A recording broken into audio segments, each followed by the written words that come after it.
R&B. I love R&B. Oh, let's do R&B. I've been practicing those voices anyway. My Alicia Keys is getting really good. R&B and then get close to I can't do it. it now because my voice is gone. Yeah, R&B, 90s R&B specifically. Let's do 90s R&B. 90s, And how they be talking about early all those 2000s. fucking songs. And we didn't realize they were talking about fucking. I can't even think of one Step back, you're dancing kind of. We were singing about a hard dick as a child. Like, that's crazy. That's dope. We were singing about somebody getting a boner in the club. That's dope. And we were singing the fuck out of that. I love it. I love it. Ain't nothing I feel, 'cause now I want you now and here. The way that you shake it on me makes me want you so bad sexually. Ooh, girl. My voice gone. Step back and down.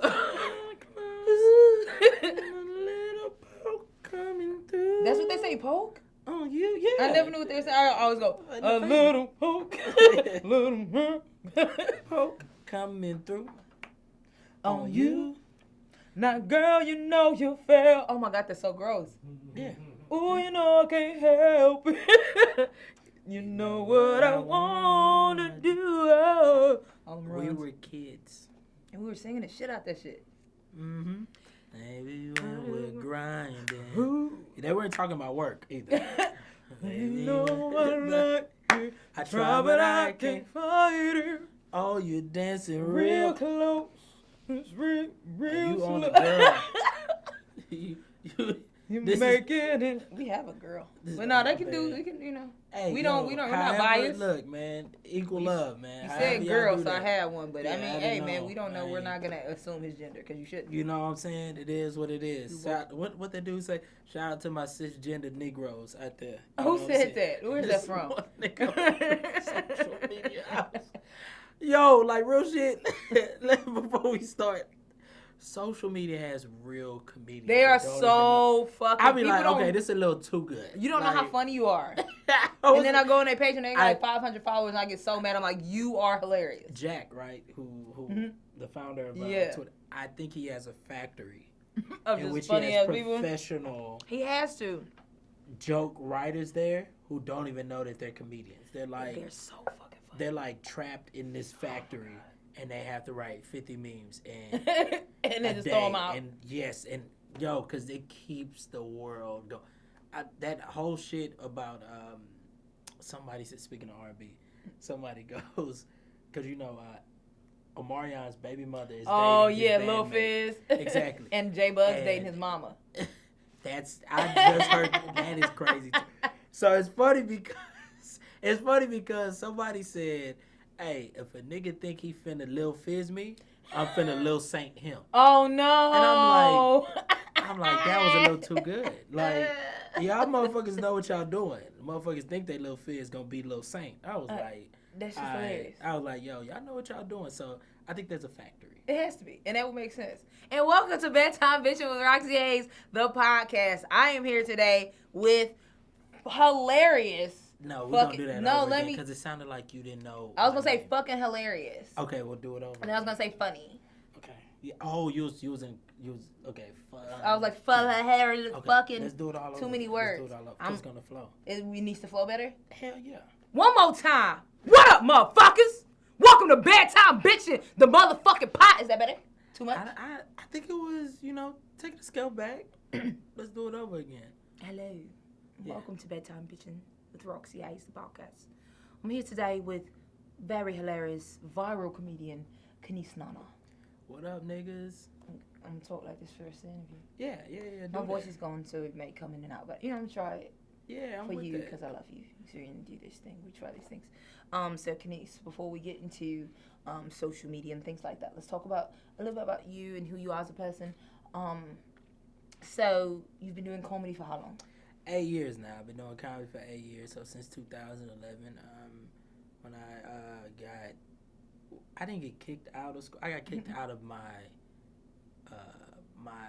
what is it called? My apartment while I was in college. But at the time, I should have been out of college anyways. I was bullshitting. Mm-hmm. So I moved back to Houston just to work to get the money because I was going to have to pay out of pocket. Mm-hmm.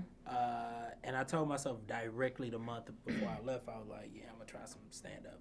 So one of my frat brothers or whatever, shout out to Cap Alpha Psi, one of my frat brothers told me, hey, yo, talk to my line brother.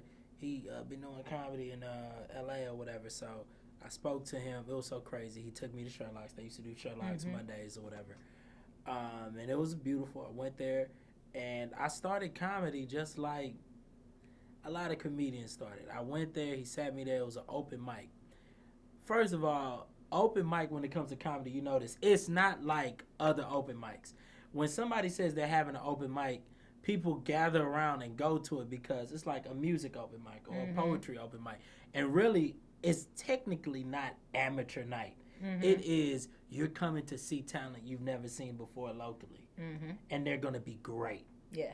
Not at no comedy open mic. Comedy open mic, because most of the time, when somebody who's never been, most of the time when you think of comedy, right, you think of Kevin Hart, you think of Bruce, you think of D. Ray Davis, you think Michael Plaxton, Corey Owens, so on and so forth, and all these other comedians or whatnot. So you think of people who already who are making millions of dollars already. Especially when your first time, you're like, oh, we'll go in there and enjoy it and laugh. Absolutely. I'm sorry. No, we are practicing our material. We're trying to work. It's literally a gym.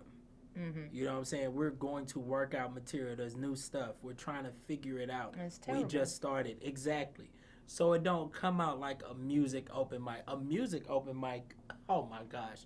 You go there, first of all, these when people you go singing for 20 years, 30 years, absolutely. and they're great. Absolutely. And not even just that. It's if you can sing, you can just sing. You can just sing. It's just your first day. That's all it is. So, exactly. So, I mean, everybody ain't going to be Jennifer Hudson, but you could tell somebody got something in here. With comedy, oh, no. I'll put it this way. Comedy is probably one of the few art forms that people hate when it's not good. Like, people hate. They get mad when you're not funny. They hate you. If it's not already great, they hate it. Oh, and not so, and not just they hate you. They hate your life. Whoever put it in your heart to do comedy, they hate everything about it. So I wonder why that is. You think it's because people get so excited, like they want to laugh, like innately they want to laugh, and if you're not making them laugh, they're like, "Fuck you, you wasting my time." Or yes, and on top of that, they don't respect the art form. They don't think comedy is art. They think comedy is. They just go up there and say something funny. Yeah, you just not funny. Say something silly. Do something stupid. Do what you seen on that one movie. Like that's what can't come up. They don't see exactly. They don't see it as an art form, and I know they don't see it as an art form because there's some people that be like, that motherfucker ain't funny. I'm like, but he can be grow funny. Into that. I see the potential. Exactly. They don't know jokes are actually mechanical. You can literally say, place this here, place this here, and it will most likely get a laugh. It might not be the biggest house laugh. But you'll get something. Exactly. But you learn through experience. Like, you never, and it's so, and I know they don't respect the art form because even the way I started, I went to that open mic, I sat back there, it was like, yeah, I'm going on stage, and you just watch, and next week you going on stage. Prepare something, you're going to go on stage. So this is how I know people who aren't comics don't respect the art form. Because I did. You know how I got into comedy? When I went to that open mic, my friend goes on stage, he does a great job and everything, and it's all these comedians going up, doing their 3 to 4 minutes, and literally, one dude was so tridash. Oh my gosh. Not tridash. I said, better than that guy. And that's how I got into comedy. Legit. Literally, I said, I'm better than that guy. Crazy thing is, though, every time I seen him, but here go the thing. He was already good. He just bombed that night. He's known as, like, really good or whatever, especially at the time or whatever. So, who is it? I'm not telling you. Tell me later. No. Text me. Okay. Okay.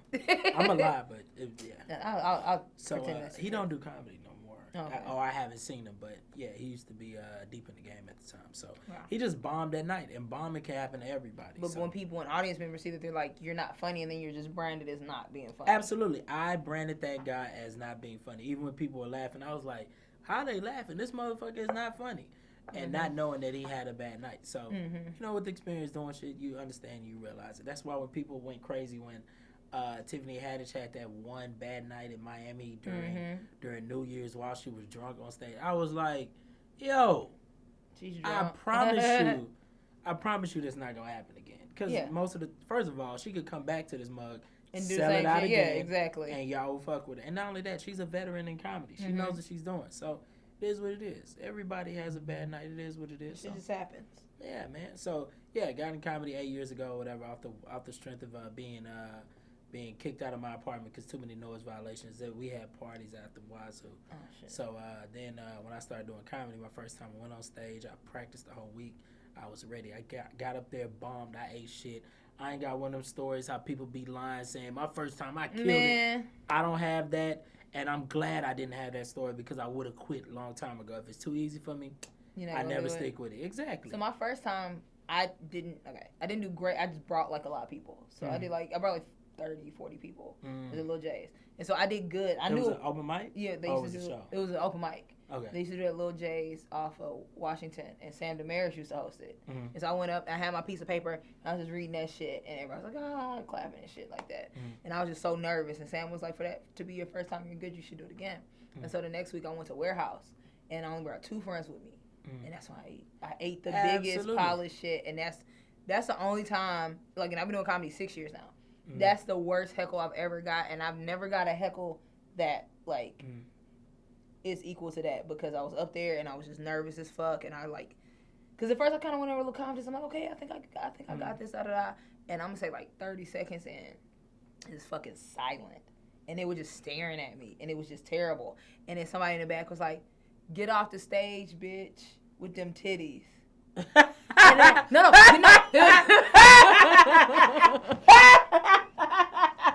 Yo! I'm sorry. Yo! It was get your fine ass off the stage, bitch, with them titties. Damn. So I didn't know. I was like, so compliment. Right? I was like, all right, that's what Yeah, wow. And like, I've never gotten a heckle like that, but that was just, you, like you said, you need that moment where you're like, I have to work at this. Like, it's not just going to come, because people that think they're already funny when they start are shitty. Those are the worst fucking comedians. And I know so many comedians like that just swear they're funny, and I'm like, you're pretty terrible. Yeah, get better. But it's all the game. Like, I feel like with comedy, especially when you're building, especially the beginning stages, it's all about eating shit and still coming back.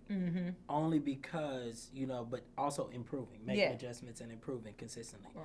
Because it does something to your brain and your mind to power through. Because there's going to be one point in time where you finally get it, and all of a sudden everything's going to be smooth. And it just hits. Because you telling stories like that, I've had hecklers or whatever, but also was, at the time when I first started comedy, I was also doing improv. I used to be me and John Wynn and my boy Javier Flores. Before.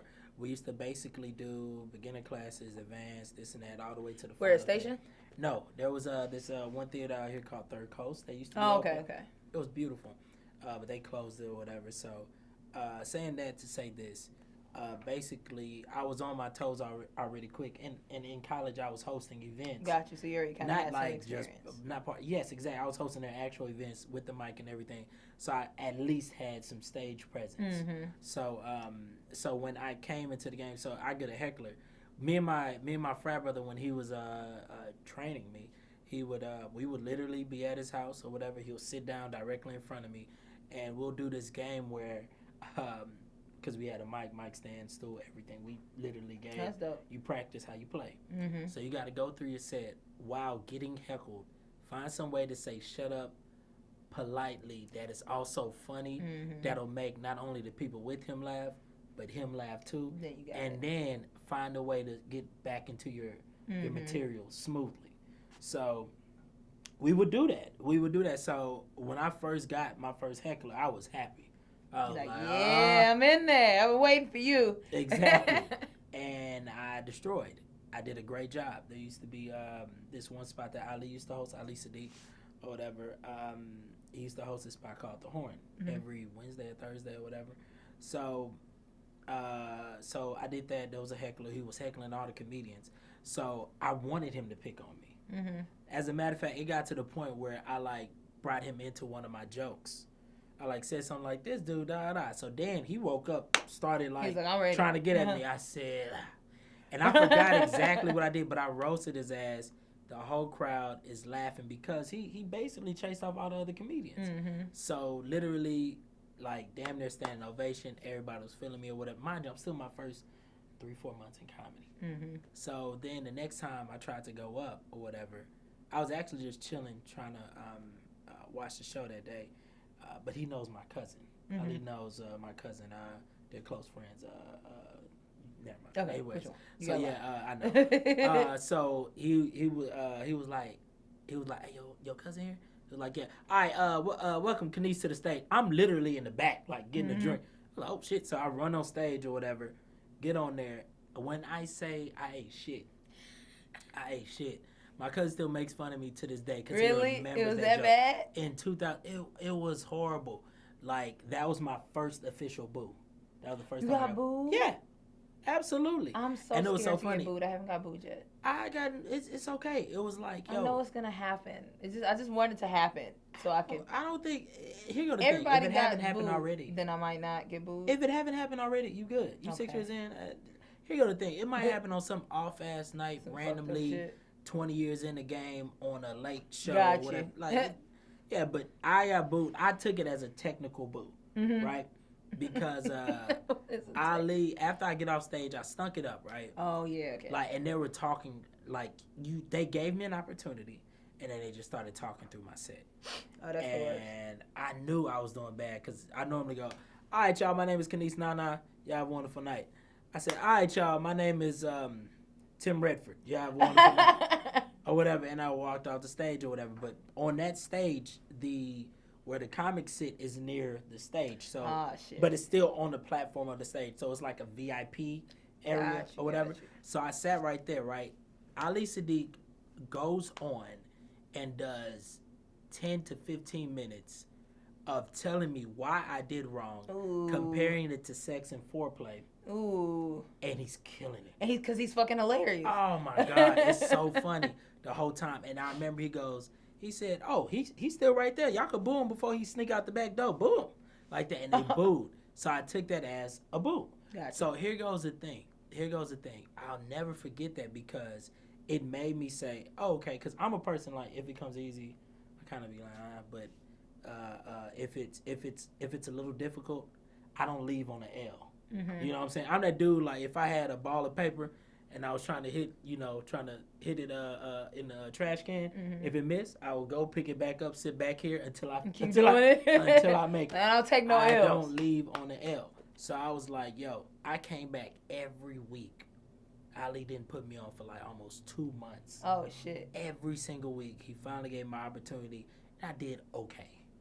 But even then, okay wasn't enough, so I kept going back. He gave me more opportunities, and that's when I did well. So shout out to Ali for that. But the point is that like, yo, we've done things. The point in comedy though is to take your punches and you come back. You have to fight. Like we quit so much. I've been in the game only 8 years, and I know people who quit. I know so many. Me too. I know, especially where I'm at right now. I know more comics who quit than I know comics who are like close and been doing it with me. You know, your comedy class, that's what we call it, like whatever comedians you start with. I think it's probably only like 30 or 40 people that I knew that started with me. It's probably only like 4 or 5 or maybe 6 people that are still you're doing only 6 years in. Yeah, I'm only 6 years in. That's crazy, right? Yeah. So that's what I'm saying. Like, my class, like, I can't even remember a lot of them did quit or whatever, but my class, like Matthew Broussard, I think me and him started on the same day. Or whatever, so shout out to him too as well. He's killing it. He's so fucking, and he's so nice. Yeah, absolutely. I like nice people. Absolutely. And Tim Mathis. Okay. We started around the same time, same year or whatever. He introduced me my first night. Oh, did he? Yeah. Fuck the hell out my name. Me too. Oh man. He called me Foxy Blaze the first time. But he didn't know. He was like, he used to always say, Canice, your last name got so many fucking N's in it. I don't know It legit how does. to pronounce that. But even before that, I was calling myself something else. Okay. Cool. So comedy is great. Comedy is amazing. Great. I love it. I couldn't be doing anything else at this point. I don't know. Absolutely. Like what else? And I it's could an do art that form. Would give me this. It is. And I'm gonna speak directly to y'all. It is an art form. We work very hard on this. Absolutely. Like hard as fuck. Absolutely. It takes a long time to craft a 10-second joke. Like I don't think people understand how long it takes to get, because they just seen the finished product. Absolutely. And like I know people think that just stand-up people are just being naturally funny. They're not. Like these are things that have been written and worked over. Of course, sometimes people just go on stage and just talk. That's just part of the art form, but like a joke, a written Nobody joke. has ever done a special that they haven't rehearsed, gone over, deleted some certain material, re-edited, done it over, workshopped it at certain little small bars or in front of friends that they trust. It's really, really hard work. Like, for instance, like, daily routines are involved. You know, you wake up, you read, you write, because you can't be a good writer without reading. You can't be a good reader without writing. So you got to do both. You also have to practice. That's one thing that most, if any comedian is watching this, I'm tired of y'all niggas not practicing. Y'all don't practice. And it's at not the crib. just at, thank you. That's what I was going to say. It's not just going on the stage.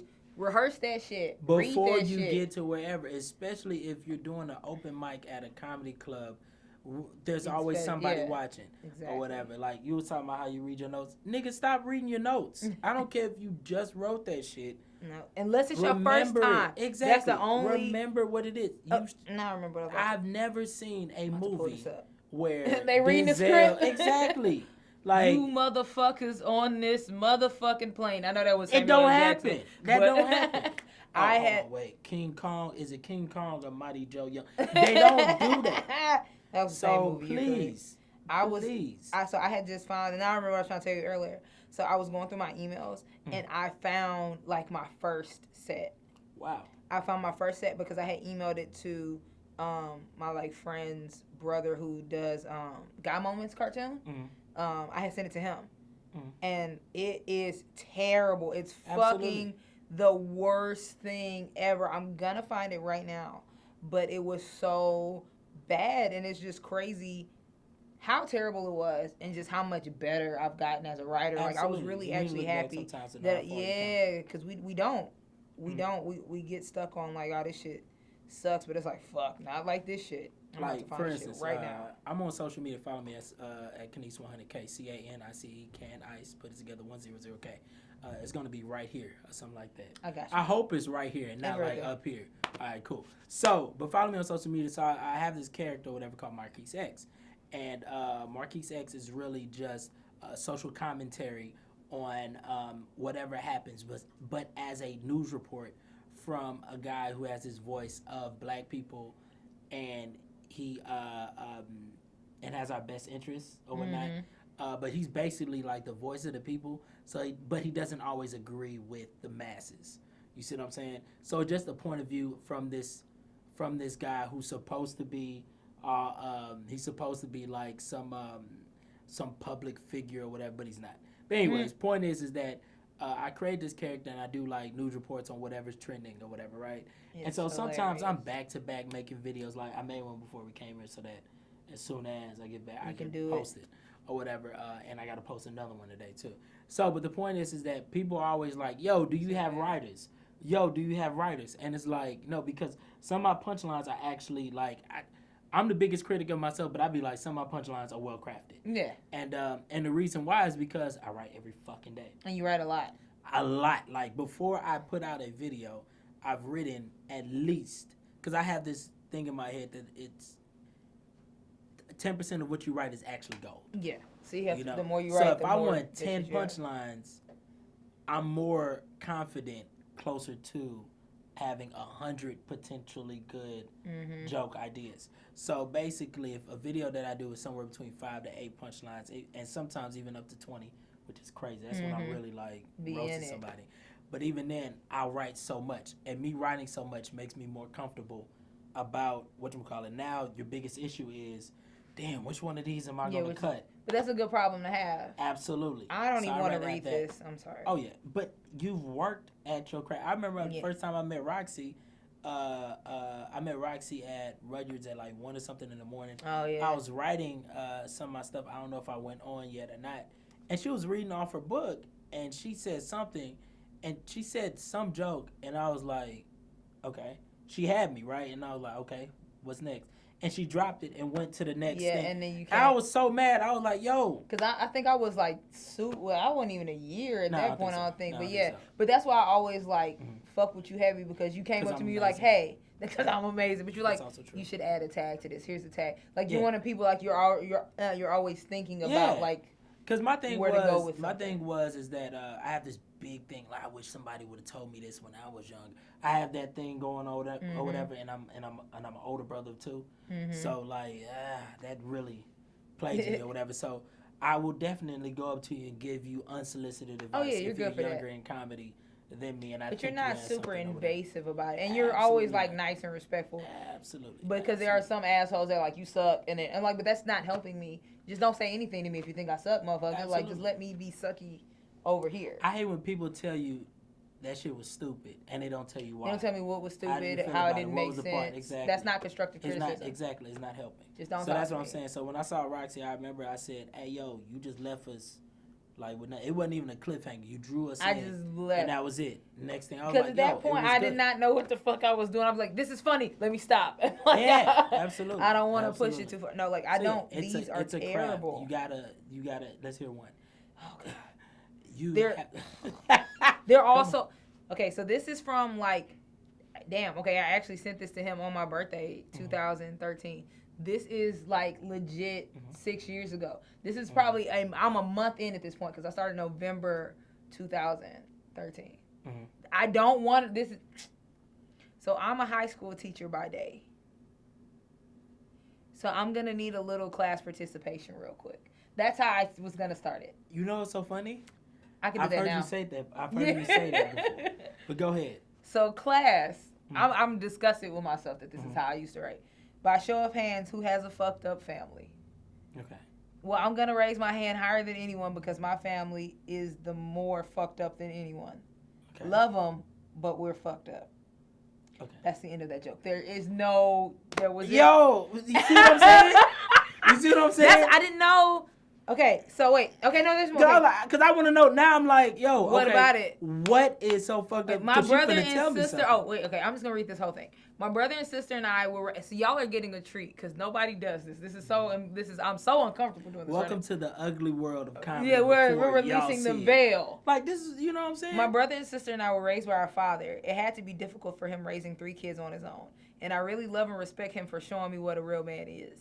A real nasty ass man. Okay, R.I.P. Pops. But he was here when I said these jokes, so I don't feel bad. He loved these. Okay. Anyway, do you know how awkward it is living in the house with a porn addict? Okay. It's disgusting. As a child, you're afraid to touch anything, especially the computer. Anytime there's anything sticky on the computer, I freak out. I don't give a shit if it's honey. What is honey? You see what I'm saying? Now I'm going to look at honey different one.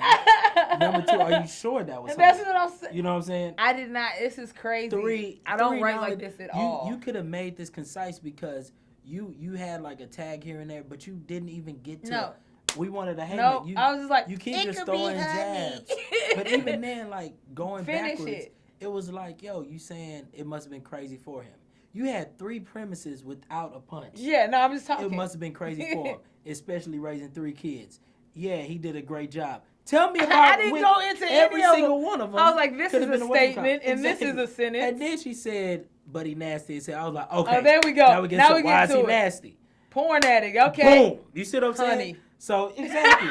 So that's what Roxxy used to do. She'll say some shit and leave it alone. I'm like, no, you got more meat on that bone. He's part of the reason I hate social media. Fucking hate it. People always just share way too much information. Okay. Just got a divorce. Hashtag team single bitch. Who the fuck does that? Everybody. That's hilarious. I'm loving it like McDonald's. But my dad is the king of sharing too much information. But he decides to post the link to him and his wife's porn on there. That really happened. Once again, R.I.P. Pops. That really happened? Yeah. I'm writing a joke about that. Yeah, yo, you gotta add more. I didn't see how bad. Well, now I can't because he's deceased. You see how much of comedians we are. Yeah, we know we're like tragedy happened, and we still like, yo, you gotta. You see what I'm saying? It's bad. But it was just so much funnier when he was there. Mm-hmm. You know what I'm saying? Like now it's like it's not as funny. Yeah. It's funny when he was sitting there, like those was my balls on the internet, because he would just be laughing. So I miss my dad, yo. He's so funny. This is the dad's balls is right here. Okay. Nah, I finished it. Do you know how embarrassing it is to scroll down and see your dad's balls as you scroll down your news feed? Oh, Shanice got married. That's nice. Scroll. For the love of all that's holy, have the God's no mercy. This is how I used to write. You wrote like novels. Yeah, you know, like you wrote like a fantasy novel. It is. But other than porn, my dad dabbled in acting. Do you know how horrible it is to have a father who acts? He rehearsed the speeches of when he was gonna beat your ass. I actually finished this joke. It's so good now. I was gonna say that was really good. You see what I'm saying? That was really good. See, and we are such visionaries. Like we know something when is something's good to talk about. When you can, like not that bullshit. Like something funny happens, and then one of your friends be like, "You should say that on stage." Man, we can make something funny out of nothing. You know what I'm saying? Because we are vision. We're so good at what we do. Like, man. When you actually practice. We are on like some alpha waves type shit. See, if y'all don't know, right now, everybody who's watching this and those beyond, y'all are on a beta wave. The beta wave moves extremely fast or whatever. When you reach a certain mastery in a craft or something that you do monothonically, I was sounding so educated. You did it. You sounded so good. I can't methophilislomally. There we go. But whatever. When you practice something, one thing methodically, that's what it is. Over a period of time. Oh, I'm sorry. You were about to say methophilia. Methophilioma. That's what it is. But yes, when you practice. When you practice, doing so well. I was. You had your hand Okay, going. look. Let's start off. You at home, beta waves, right? We're on beta waves, right? Real fast, right? When you practice something extremely focused, I don't know what. When you focus on something methodically and you work at your craft that way, now you're on an alpha wave. It moves a little slower. Basically, like you ever ask somebody who is a sniper or anything like that, or a person who plays basketball, football, sometimes they see things a little bit slower, like the shutter speed. You know what I'm saying? Is you know what I mean? Like the frames per second looks a little different. Like everything, because now they have more control in what they're doing. And you know when you're about to fall asleep, you're in theta waves or whatever. And theta normally is something that you're in. You know what I'm saying? When you're from extremely once you're born to about 7, because it's like that middle between all the way sleep and not sleep, so you're a little groggy. You ever woke up from a dream and you was like, damn, that felt real. Did that really happen? That's literally theta stage, and delta is when you're actually flat out just straight up sleep or whatever. So when you're conscious, when you're awake and you're conscious and you're in like alpha or whatever, that's like you ever seen somebody that's doing they're in the zone? That's them in the theta stage or whatever. So. And also to reach your subconscious mind, you go through the theta stage. So when you wake up and say your goals and everything like that, as soon as you wake up, that's why you're supposed to do it in the morning. Exactly. That's when you can your subconscious mind catches it over time, and your mind starts opening up ways to get these opportunities or to get what you want. So just so then, that's what I'm interested in. Wait, I gotta finish this joke. Neuroscience. Yeah. Oh, we're gonna talk about that shit. For real? We talk about that shit. Yeah, I wanted you to give me some more tags. I really am excited about workshopping. Because this one was actually good. Wait. It's like hearing a trailer for your ass whooping. See, this is when right? This is good. Yeah, this is good. Oh, you like to talk in class, huh? I'm gonna beat the shit out of you. I am going to beat the shit out of you.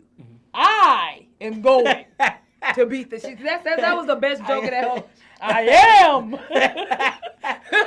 That's one of the jokes where the delivery is the best part. You have to. Like, it may not be just well written. But that delivery, it makes it pop out on the page. And I'm so drunk. You know how I get on stage. I'm super animated when I'm in it. I want him to be like I am going to. Yeah, and I got to finish the rest of these jokes. I need it to be a whole trailer like, yo. Like, I actually do. Take some characters like, in the world where niggas is acting up. You think you can come in here and do that to me? You see what I'm saying? Oh, yeah, I'm on it. Exactly. I'm on it. So then he starts switching up genres and shit. Yep. I'll beat thine ass. Yep. You right. And then the rest is about twerking, and I'm not going to go into that. Chris Benoit ain't got nothing on me. Like, some shit like that. Like, because that's hilarious. Kill his kids or whatever. Yes, he did. He killed himself and his wife. But that's a great trailer. And it says, coming later today. Like, you know what I'm saying? I like it. You feel what I mean? Like, this is dope right here. Y'all just saw that? We just fixed my jokes and from 6 years ago. And I promise you, exactly. But you got to think. In a month or so from now, because Roxxy stays on stage constantly. In a month or so from now, that shit, it could be something totally different. But we've opened up a pathway and for this to be its best. Yes. You see what I'm saying? Like that's that. How you do it. And that's fucking comedy, ladies and gentlemen. Y'all know that's bars. Yeah, bars. Hard nigga, bar nigga, I'm fly nigga. Yeah. Hard nigga, bar nigga, I'm fly. Please don't be alarmed, it's just me high up over here. Chilling with my niggas, blowing smoke up in the air. Do not give